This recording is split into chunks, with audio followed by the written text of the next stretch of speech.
Wavelength. The real issue with data privacy is who's collecting your data behind the scenes, so in the back end of it, and who is that being shared with. Sparking the combos about Adelaide. It's every woman's choice. If they choose to have an abortion, then so be it. You should be having. These issues need to be properly investigated, and we need to make sure that LGBTIQ people are supported to be who they are. On Fresh 92.7. Welcome to Wavelength, sparking the convos about Adelaide you should be having. I'm your host, David, and tonight we've got a very special US election show.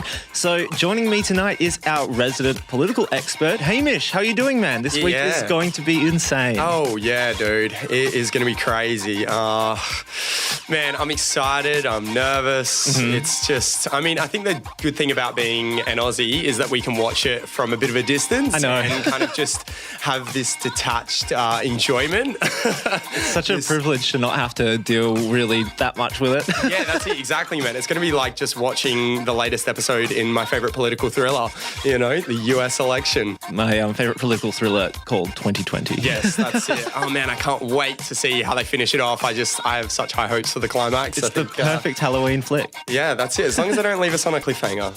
Anyway, as you mentioned, David, tonight we're diving into the dreaded US presidential election. In just a few days, we'll find out whether Biden will take over the White House or if we're stuck with Trump for another 4 years. We'll also be letting you know everything you need to know about the coronavirus this week. But next, we're chatting to the organisers of this year's bike ride for spinal cord research. You're listening to Fresh.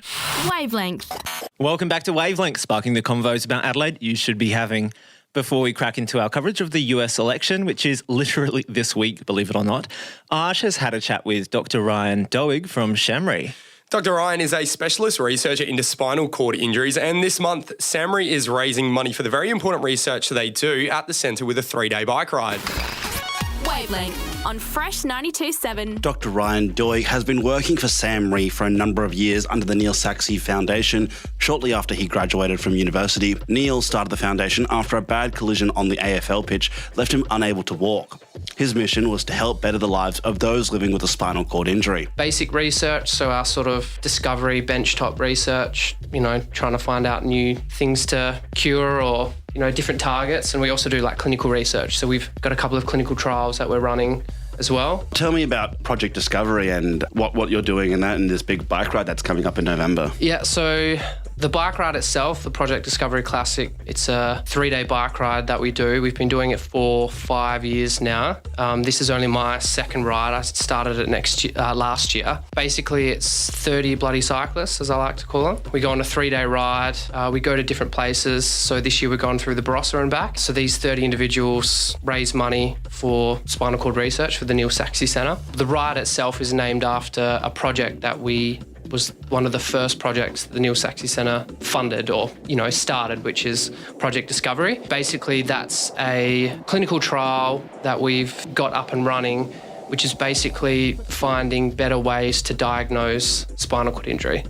And we believe that, better diagnostics will lead to better treatment outcomes because we have more ways of measuring whether something's actually working or not working. So what are the current diagnostic measures for spinal cord injuries? There's the more crude way is basically poking and prodding an individual with a spinal cord injury and saying, can you feel this? What does it feel like? Can you move that? Quite crude, invasive, doesn't really tell you much what's going on inside the body. So we're developing a new tool that will sort of eliminate that or at least complement it in a way and be more accurate and informative. Now, circling back to the ride, you say you have 30 bloody riders. How many bloody riders do you have at the moment? Registered, we have maybe 11 or 12. I looked this morning, but I couldn't remember the exact number. But we have about 11 or 12, but this is sort of typical of this time point. And then in the next couple of weeks, we know those numbers will increase as people get more involved. And how do people get involved in this ride? The easiest way to do it is you can register through our centre. So we have a My Cause registration, and it's basically, just need to fundraise some money. We set up a donation page or fundraising page for you as well. Anyone can get involved. As long as you've got a bike, you know how to ride it. Doesn't matter if it's electric, motor, whatever. As long as you can last the 3 days, then anyone can get involved. And how important is the money that you guys raise for the Neil Saxey Centre? It's extremely important. Spinal cord injury research is poorly funded, to put it simply. There's limited money in the sort of medical research field as it is. Even smaller proportion is ever given out to spinal cord injury research. So out of the hundreds of millions, you'd be lucky to get $1 million maybe spent on spinal cord injury research every year. Clinical trials are expensive. Research can be expensive, but, $5 is better than $0. You can always do something with any amount of money. So just the money alone that we raise goes an extremely long way. And a lot of our trials have been funded purely by the fundraising money that we make. Neil passed early this year. How is that going to affect the ride and his foundation going forwards? A lot of these riders initially were strangers. We have a lot of, ex-footy players or, people that knew Neil that get involved one way or another, whether they ride or they help with the fundraising. But obviously Neil's, he passed away. So now it's just all about continuing his legacy and getting more and more people involved. Neil wouldn't want us to just stop just because, he's passed away. He'd want us to keep moving and get on with it type thing. Yeah, it's all about just keeping, the morale of everyone going as long as they continue with the message that we're trying to put out there. That's probably the most important thing. Wavelength, sparking the convos about Adelaide you should be having on Fresh 92.7. That there was Arsh chatting with Dr. Ryan Doig from SAHMRI about an upcoming 3-day bike ride for spinal cord injury research. Yeah, and it sounds like that's some desperately needed research. If one of their current methods of ascertaining whether someone has a spinal injury or not is just poking and prodding them until they find the sore spot, Can you feel anything, sir? No, that's why I have a spinal injury. Sounds a bit primitive, but It yeah. does, very caveman style. Yeah, it seems like all the funding that they can get is very welcome. And if you want to get involved, head to spinalcordresearch.org.au/project-discovery. Anyway, coming up after the break, we're getting into our special US election coverage, not one to miss. You're listening to Wavelength on Fresh 92.7. Wavelength. Welcome back to Wavelength with David and Hamish this evening, sparking the convos about Adelaide you should be having. So, Hamish, we're about to crack into our coverage of the US election, which has been put together by Andrew this week. Hamish, as our resident expert on politics, what's your take? What are we going to see this week? Oh, boy.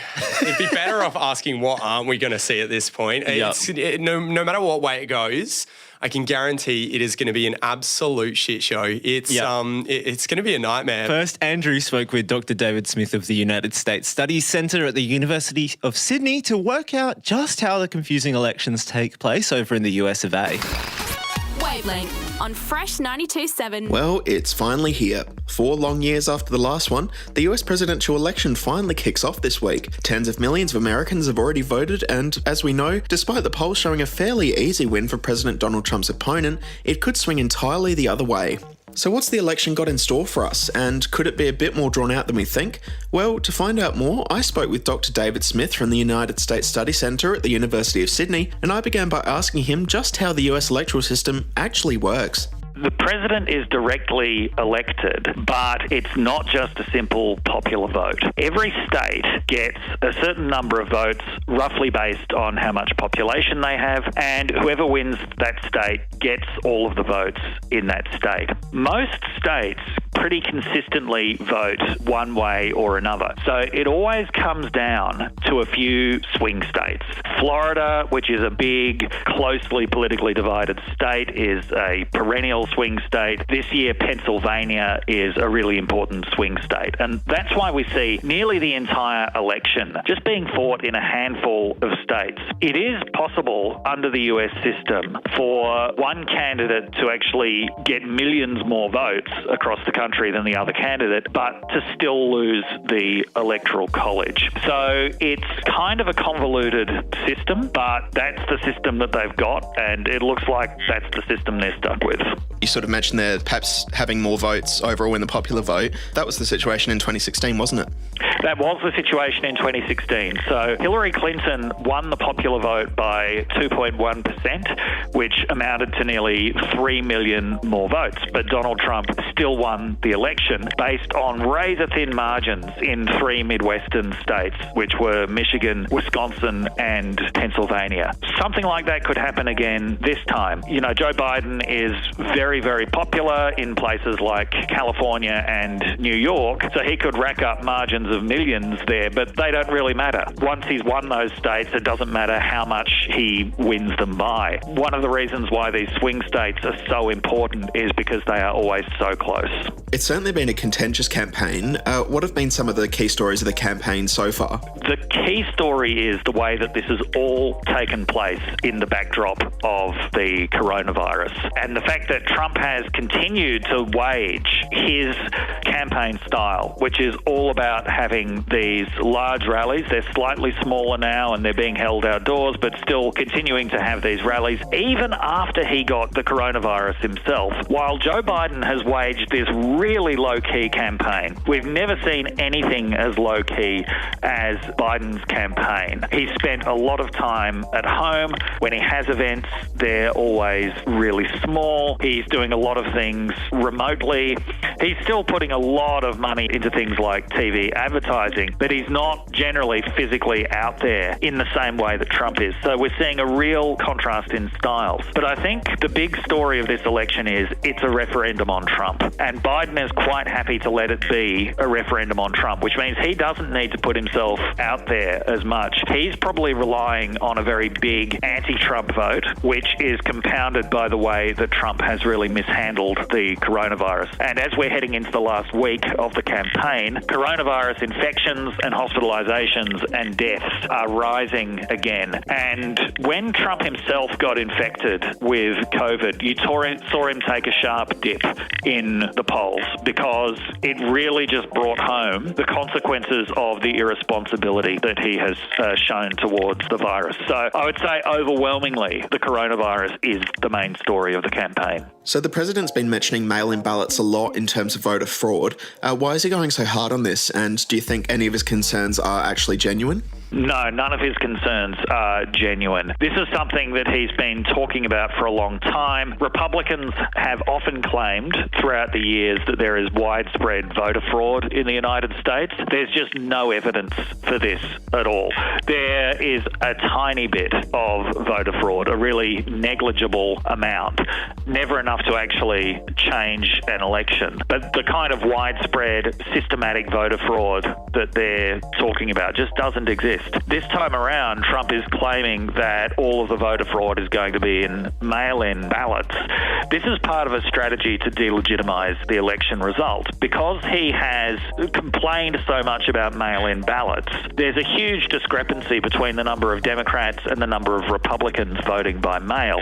Usually it's about even. This time around, there are far more Democrats than Republicans voting by mail, far more Republicans voting in person and likely to vote on election day. And by claiming that the mail ballots are fraudulent, by claiming that mail ballots that arrive late shouldn't be counted, trying to cast doubt on the whole process of mail voting, Trump is basically trying to make ballots received in person on election day as being more valid than ballots received by mail. He is really hoping that in some places like Pennsylvania, that mail ballots are basically going to be thrown out, presumably to his benefit. He wanted Amy Coney Barrett installed as a Supreme Court Justice because a lot of these kinds of cases are going to be decided in the Supreme Court. So I think that there's no validity to these claims. They're designed to basically delegitimize the result. We have seen sort of tens of millions of people already turn out sort of perfectly in record numbers.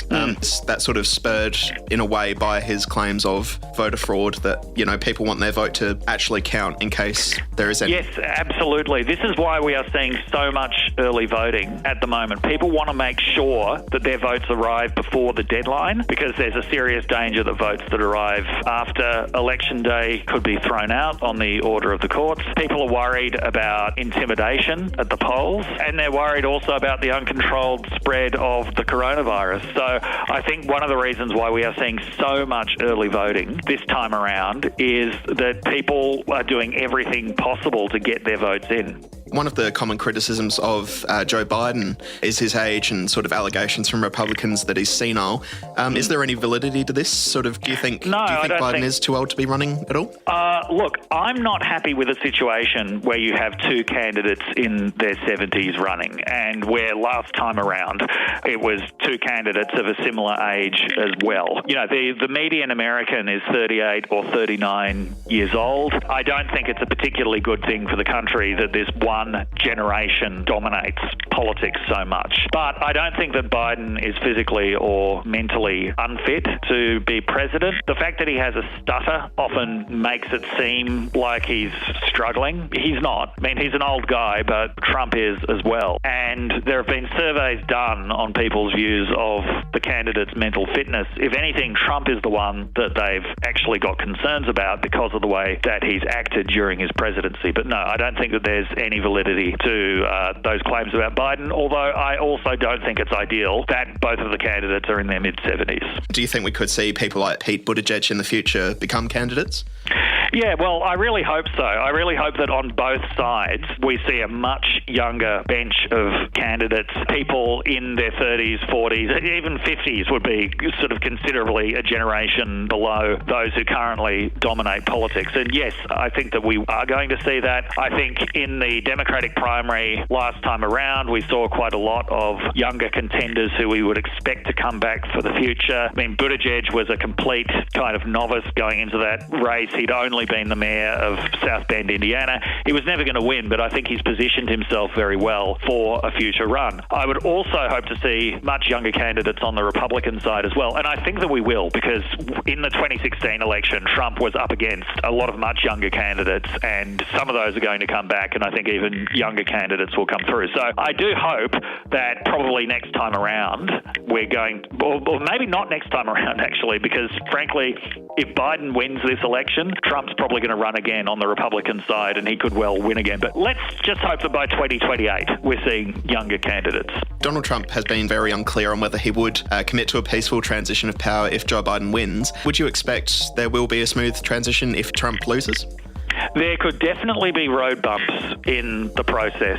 Trump has suggested that he'll only accept a decision in Biden's favour if it's validated by the Supreme Court, which means he's expecting to legally challenge the decision. If it's a very clear win by Biden, then that just might not happen because Trump's allies at that point might give up. If it is very close, though, we could see a very, very contentious process that would make something like the 2000 election, which was very contentious, ultimately decided by the Supreme Court. That would make that look like a picnic compared with what could happen this time around. There's also a serious possibility of violence, of people taking matters into their own hands. You know, Trump has constantly suggested that Democrats are trying to steal the election, that it will be fraudulent. There could well be people out there who take those words to heart and engage in violence on election day or shortly after election day because they think that the election's being stolen. So I think there is a serious danger that it could happen. That doesn't necessarily mean that it will happen. You know, there's not a lot that Trump can do on his own to just stop the election result or change the election result.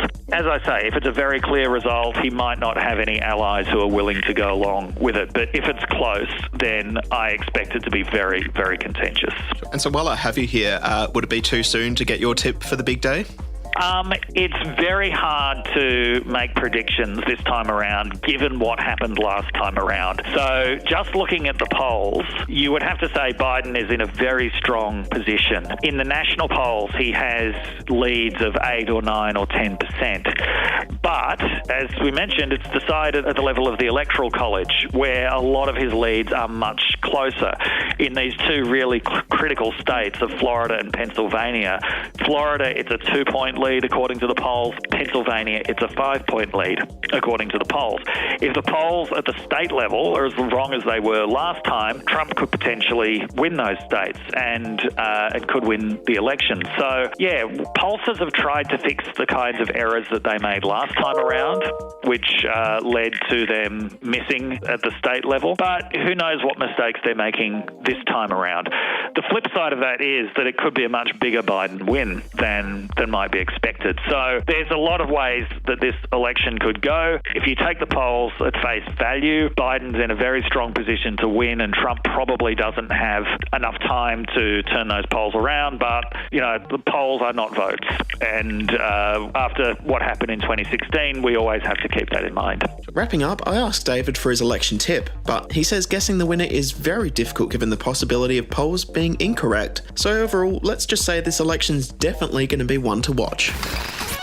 Wavelength, sparking the convos about Adelaide you should be having on Fresh 92.7. That there was Andrew speaking with Dr. David Smith from the University of Sydney, and I think it tells a story of an extremely exciting election from the perspective of us sitting in Adelaide completely unaffected. That's it. But it's crazy. I mean, first of all, the way that this whole election is basically decided on whether or not you win Florida.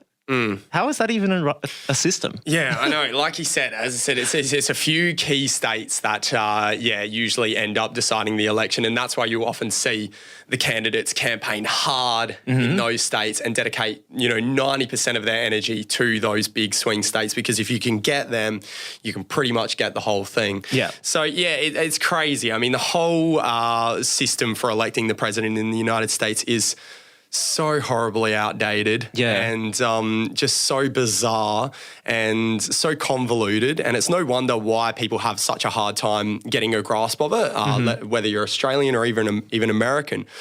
So, it's a very complicated system, and to reconcile a leader over a very complicated nation. This is a place of 52 states, all with so many different belief systems, values, ideals. People in New York couldn't be any more different from people in Texas. You may as well be going to two different countries. Totally, it's weird. It's wild. It's crazy. I mean, it's fun for us, I guess, in some weird kind of morbid way.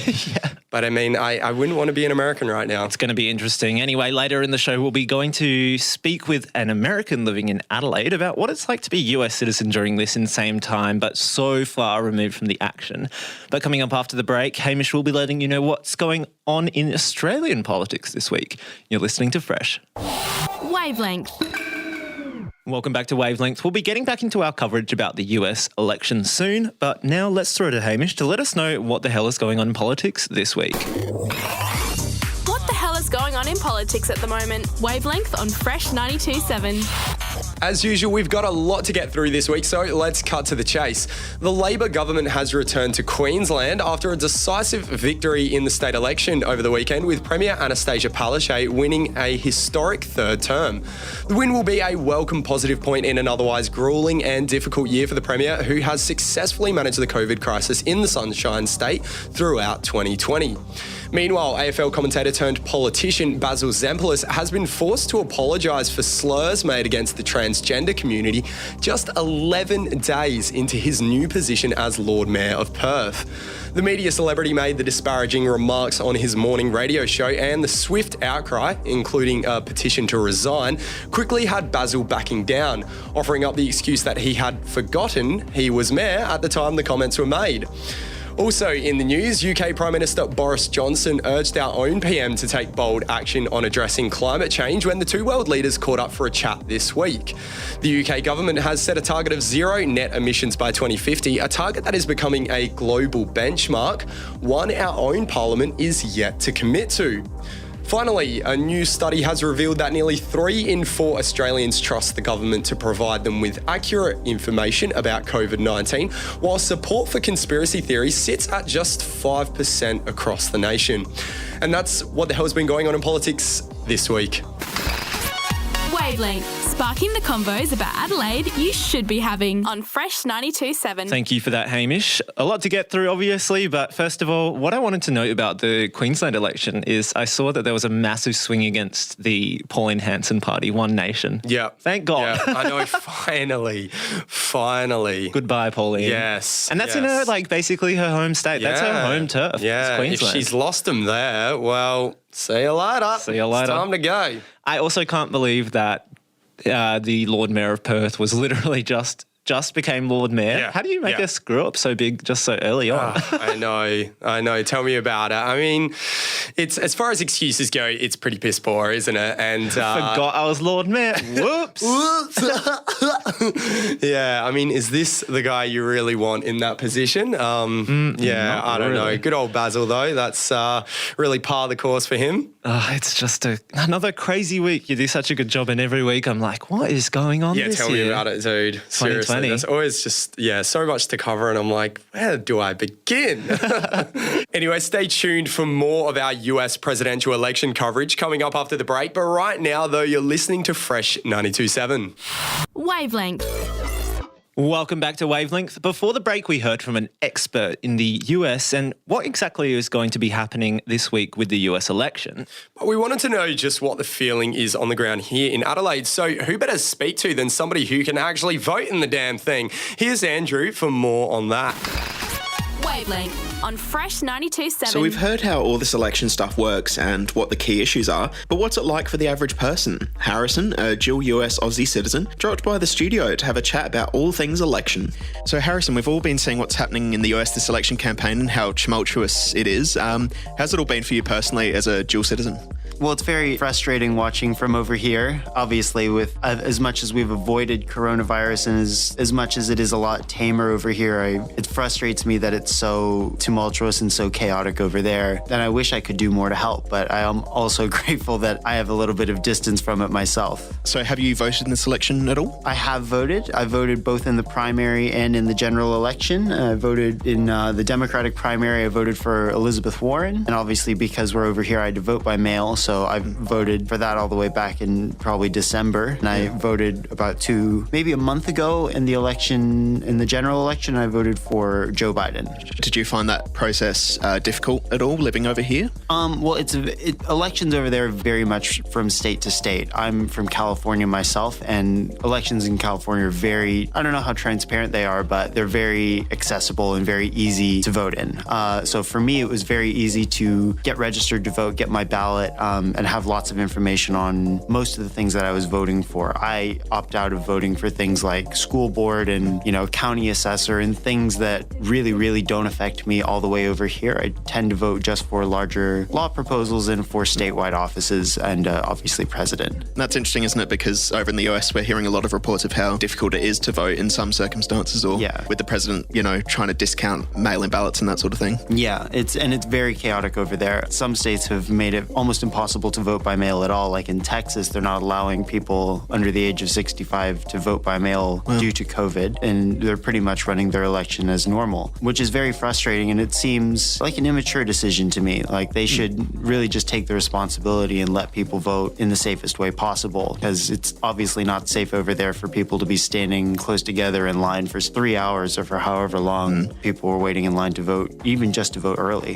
What do you think of both President Trump and Joe Biden as presidential candidates? Well, as I said, I voted for Joe Biden. I'll start with Trump. I don't think he's a good president. I think he's done a lot of things that have detrimentally affected the United States standing internationally and really made us look like fools on the international stage. But in terms of his campaign, he has kind of fumbled it pretty much every step of the road. He's lost a lot of his base of support that he had in 2016, largely because he has to play defense this time. He can't go aggressive as the outsider because now he is the the establishment himself, and he can't be the anti-establishment candidate when he is the establishment. Joe Biden, I think, ran the worst primary campaign out of everyone in the Democratic primary, and he wasn't even in my top 3 choices during the primary. But since the primary, I've been very impressed. He's done a lot to coalesce the Democratic Party, which Hillary really didn't do. And he has actually, as someone who is more of a progressive, has adopted a lot of more progressive policies and more progressive stances, as he was once one of the most conservative members of the Democratic Party. And he's just run a really solid campaign. He's made the whole race about really a referendum on Trump and less about him, and made himself more of a let's get things back on track candidate than a let's bring change candidate like Obama was. I know you were saying you're more of a progressive voter, but have you found any aspects of President Trump's leadership style or his tenure as president beneficial at all?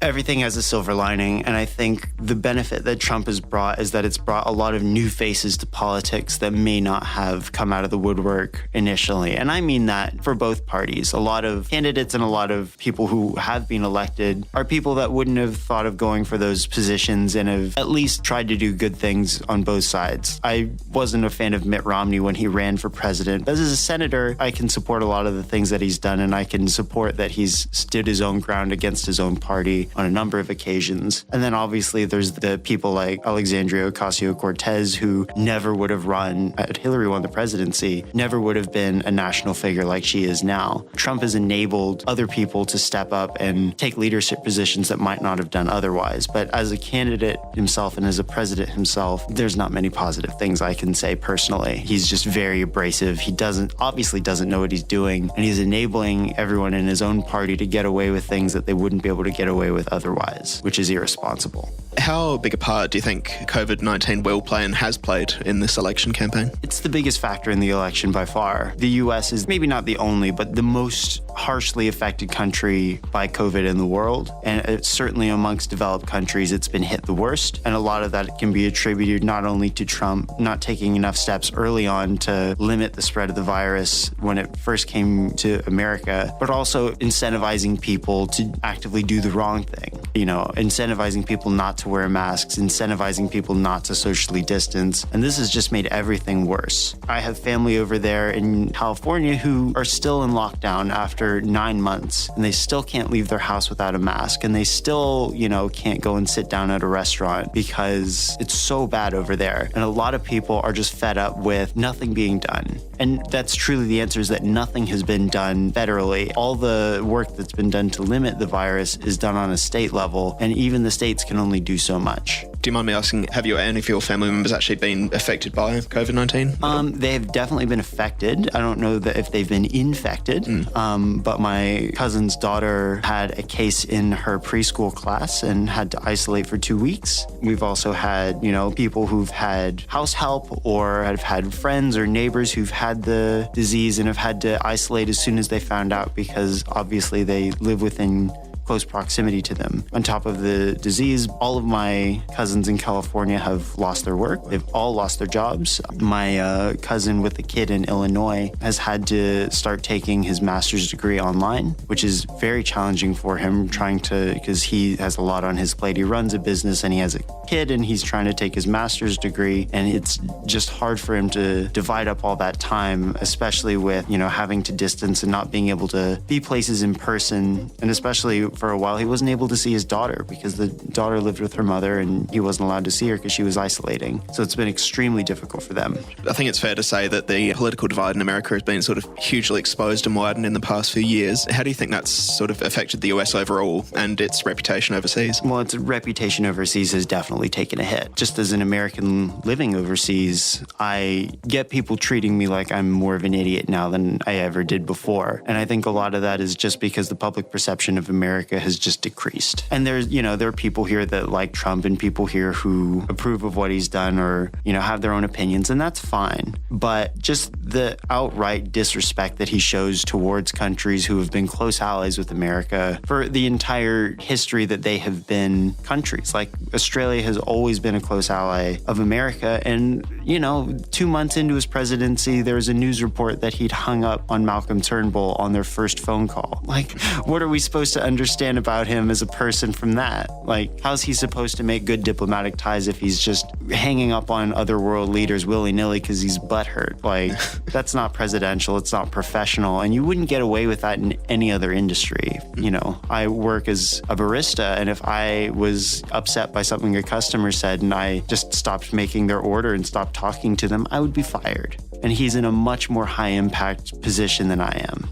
So we've sort of discussed your family in relation to COVID, but how are they feeling about the whole sort of election process? Are they optimistic at all? Well, nobody's optimistic about anything over there. My Australian family who live in California are very politically close to my family, and also they live in California, so they're a little bit more left-leaning. They're all voting for Joe Biden as well. My family in Illinois, however, is not so aligned. There's a lot of different opinions in the family, and it has definitely caused stress amongst the family because it's so hard to talk about anything because politics is just so loud over there now, and people have such strong opinions. If it comes up, people just get into fights, and it's kind of pushed the family apart, which is sad because it was, you know, every family has their struggles normally, but it's just an added bit of stress that is just such a strain for something that, you know, a lot of the time doesn't even affect us. But people just get so upset over different opinions that it just made it really hard to communicate with people that we don't agree with over there.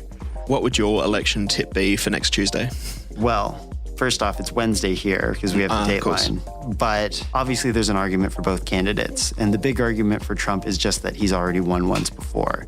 He has his big base, which is roughly 30% of the country that will back him no matter what. But that's kind of the only argument for Trump at this stage. The reason he won in 2016 is largely because of suburban white women and a lack of minority turnout in the Midwest. And we've already seen in early voting that white women are largely voting for Biden, and minority turnout in the Midwest is much higher than it was in 2020. If we look at Joe Biden, it's really his election to lose if we look at factual-based evidence. Polling suggests that he has a 9-point lead across the country, and in competitive states in the Midwest and the Southwest, he is either very competitive or has a large lead. In the 3 states that Hillary lost, that polling thought she would win, Biden has a much larger lead than she ever did, and a lot of the mistakes that pollsters like Gravis and Siena made back in 2016 are not being made again. Those corrections have been made, and they're actually finding Biden has an even larger lead than they would have anticipated. Obviously, polling is inherently flawed, but another thing we can reach to is the 2018 midterms. Democrats generally perform much weaker in non-presidential elections, but the Democrats flipped over, I think it was like 100 seats in the midterms, and don't quote me on that, I'm just pulling that number off the top of my head. But they flipped a large House Republican majority to a large House Democratic majority in 1 year, and that was a year that typically Democrats don't participate in. So now it's a presidential election in a year where around 60% of the country doesn't approve of the president, and he's playing defense in states that he only won by a couple thousand votes. So really, numbers and statistics would really point towards Joe Biden, and obviously anything could happen, but if I were a betting man, I would bet on Joe. Harrison, before we wrap up, is there anything else you're keen to mention or discuss? I think it's important to remember that the presidential election isn't the only election. The Senate elections happen, and House elections and local elections happen. The other thing that's happened this year is the census. The entire political map will be redrawn depending on the results of the census, and it will completely reshape how elections happen for the next 10 years. So local elections matter this year, state elections matter this year, and obviously nationwide elections matter this year.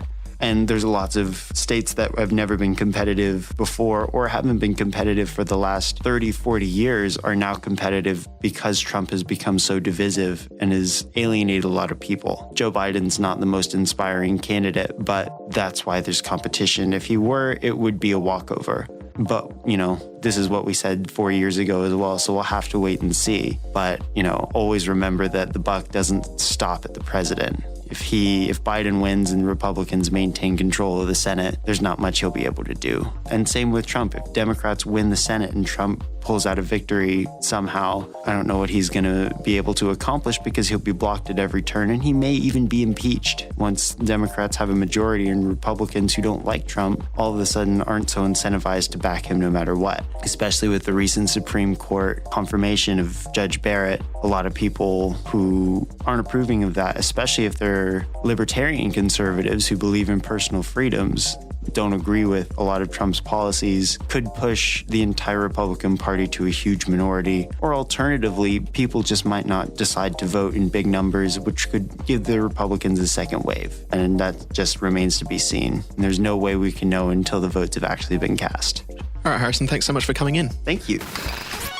Wavelength, sparking the convos about Adelaide you should be having on Fresh 92.7. That was Andrew chatting with Harrison. And first of all, I know he said he's voting for Biden, but considering we're an apolitical station and not actually American, I want to just say that that is not an endorsement, though if you're a long-term listener of Wavelength, you probably know which side of the fence I'm sitting on personally. Well, yeah, David, I mean, you've come in today with your MAGA hat on, so, I mean, it's a bit flagrant, but, I mean, look, to each their own. It's a free country. Well, I mean, in saying that, though, like, I know that Harrison's perspective isn't that of all of Adelaide, or I mean, I have no idea who these people were, but even walking here today, I literally I was walking down the road and this car sped past me with a giant Trump flag sticking out of it. So it's definitely not indicative of everyone in Adelaide.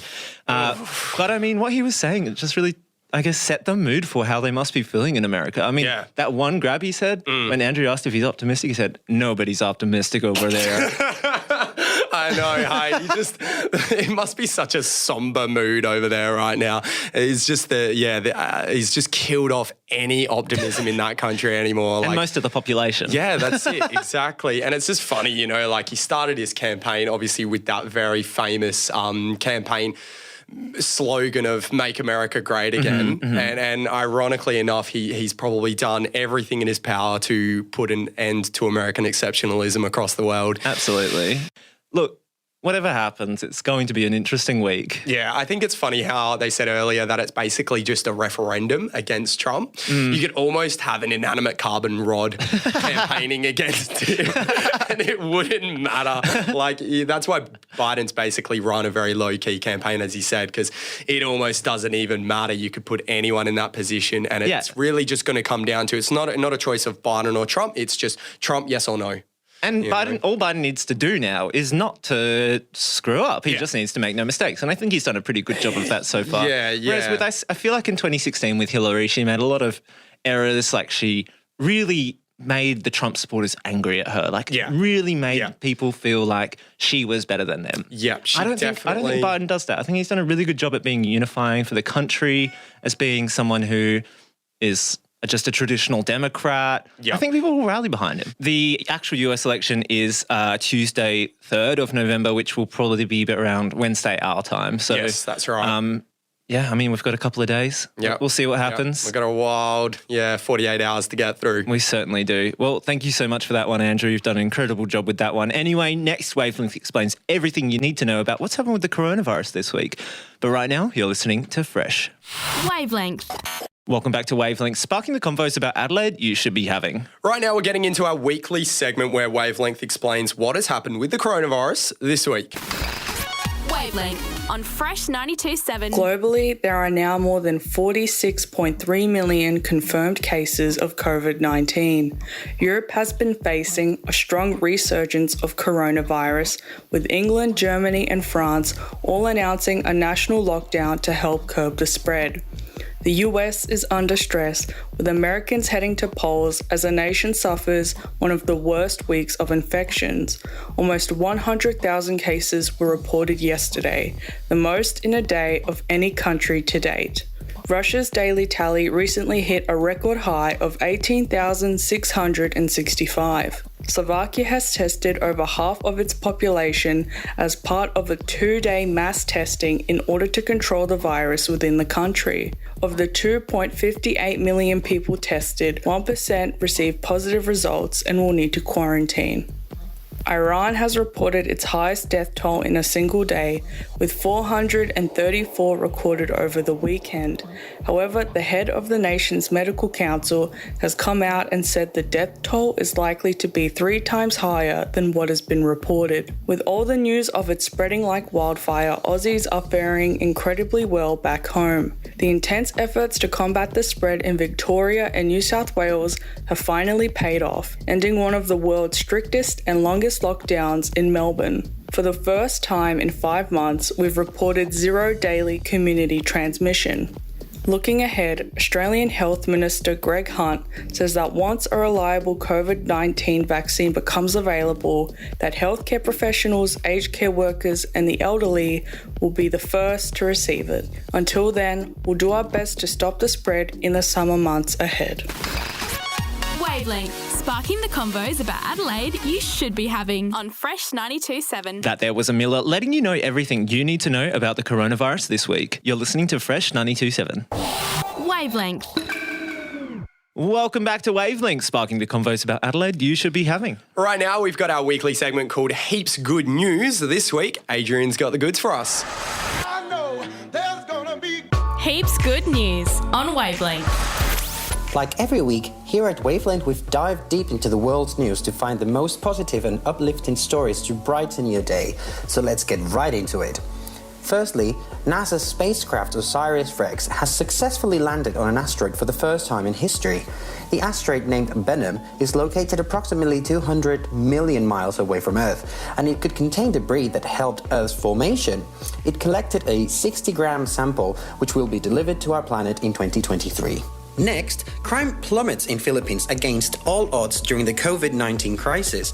During the 200-day-long quarantine period, crimes like robbery and theft decreased by a staggering 60% despite experts' predictions of a drastic increase in numbers. Philippines National Police also informed of a 46% decrease in major crimes like murder and rape.